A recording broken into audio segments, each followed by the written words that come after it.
నరాల జబ్బుల్లో మోస్ట్ కామన్గా ఎఫెక్ట్ అయ్యేది నడక.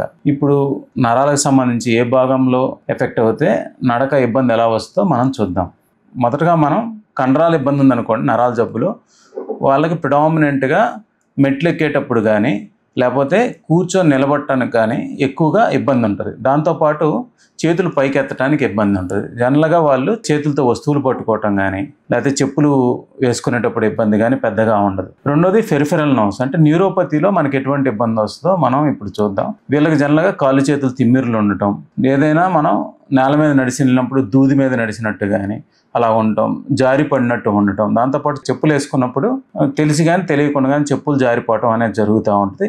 సిమిలర్లీ చేతుల్లో కూడా డిస్టల్గా అంటే ఎక్కువగా చెయ్యి భాగంలో ఎక్కువ ఇబ్బంది అనేది వీళ్ళకి ఉంటా ఉంటుంది. మూడోది స్పైనల్ ప్రాబ్లమ్స్ అంటే వెన్నులో డిస్క్ వల్ల కంప్రెషన్ వల్ల కానీ లేకపోతే కణితల వల్ల లేకపోతే డీమైలినేషన్ అనే కొన్ని జబ్బుల్లో మనకి వెన్ను భాగం ఎఫెక్ట్ అయిపోతూ ఉంటుంది. దీంతో ఎక్కువగా నడుము చుట్టూరు కానీ లేకపోతే ఛాతీ చుట్టూరు కానీ గట్టిగా తాడుతో కట్టినట్టు ఉండటం, దాంతోపాటు వాళ్ళకి యూరిన్ మీద కంట్రోల్ తప్పటం, దాంతోపాటు కాళ్ళు బోదల్లాగా అయిపోవటం అనే సిమ్టమ్స్ ఎక్కువగా ఉంటాయి.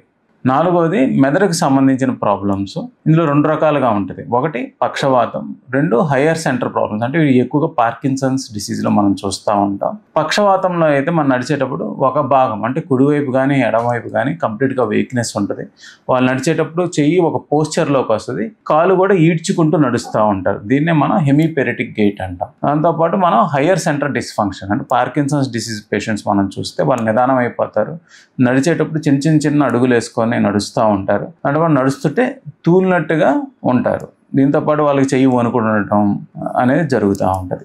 చాలా నరాల జబ్బుల్లో మనకి నడక అనేది ఎఫెక్ట్ అయిపోతూ ఉంటుంది. వాటి ప్యాటర్న్ బట్టి మనం చూసి ఇది ఏ కోవకు చెందిందో మనం చెప్పగలుగుతామండి. Thank you.